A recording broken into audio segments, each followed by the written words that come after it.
I was driving home late one night after visiting a friend who lives a bit out of town. The night was clear but dark, with only my car's headlights cutting through the thick darkness of the forest road.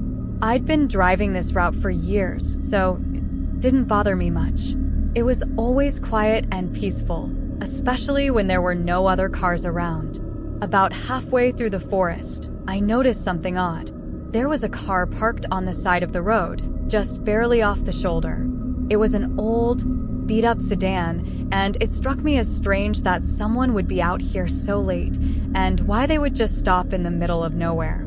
I slowed down a bit, thinking maybe someone needed help, but as I passed, I didn't see anyone in the car or around it. It was just sitting there, dark and abandoned. A chill ran down my spine, but I told myself it was probably nothing and kept driving. A few minutes later, I saw headlights in my rearview mirror. I glanced back and realized it was the same old sedan, the one that had been parked on the side of the road. Now it was following me, keeping a steady distance.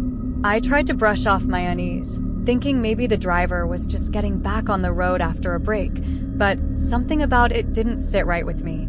The car kept following me, never speeding up or slowing down, just maintaining that same distance. I began to feel more uneasy, so I pressed on the gas a bit, hoping to lose them. But every time I sped up, the car would match my speed. As I neared the turnoff for my neighborhood, the car suddenly sped up and swerved into the lane next to me, almost as if trying to pass me. But instead of passing, it just stayed right next to me, matching my speed. I could see the outline of the driver's face in the dim light, but I couldn't make out any features. It was a man, that much I could tell, but he was just staring straight ahead, not even glancing at me. My heart was racing now, and I didn't know what to do. I decided to take a different route, one that looped around the neighborhood before coming back to my street, hoping to lose the car.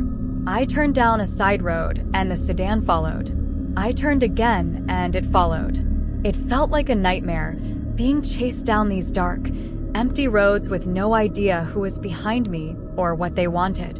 I was scared out of my mind, but tried to stay calm. I pulled out my phone and dialed 911, telling the operator what was happening. They told me to keep driving and that they would send a patrol car to intercept us.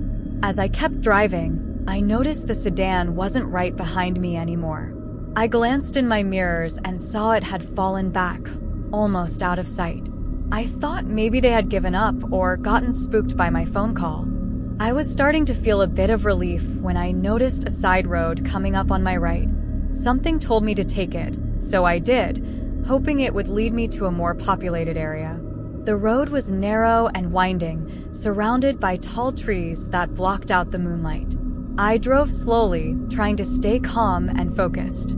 After a few minutes, I saw headlights in my rearview mirror again. My heart sank. It was the same car, following me at a distance. I tried to pick up speed, but the road was too curvy and dangerous to go too fast. I kept driving, hoping to find a way out, but the road just seemed to go on forever. Then, suddenly, the road opened up into a clearing, and I saw a small, old house sitting at the edge of the trees. I pulled into the driveway, hoping maybe someone there could help me, but as I got closer, I realized the house looked abandoned. The windows were boarded up, and the front door was hanging off its hinges. I had nowhere else to go, so I turned off my car and sat there, watching the sedan pull up and stop at the end of the driveway. The man got out of the car. He was tall and thin, wearing a long coat that made him look even more menacing in the dim light. He started walking towards my car, and I locked the doors, my hands shaking. He got closer and closer, until he was standing right next to my window, peering in at me with a strange, blank expression. I didn't know what to do. I was trapped, alone, and terrified. Then, out of nowhere, another set of headlights appeared, coming down the road towards us. It was the patrol car. The man saw it too and turned back towards his car, getting in and speeding off down the road. The police pulled up next to me, and I rolled down my window, trying to explain what had happened through my tears.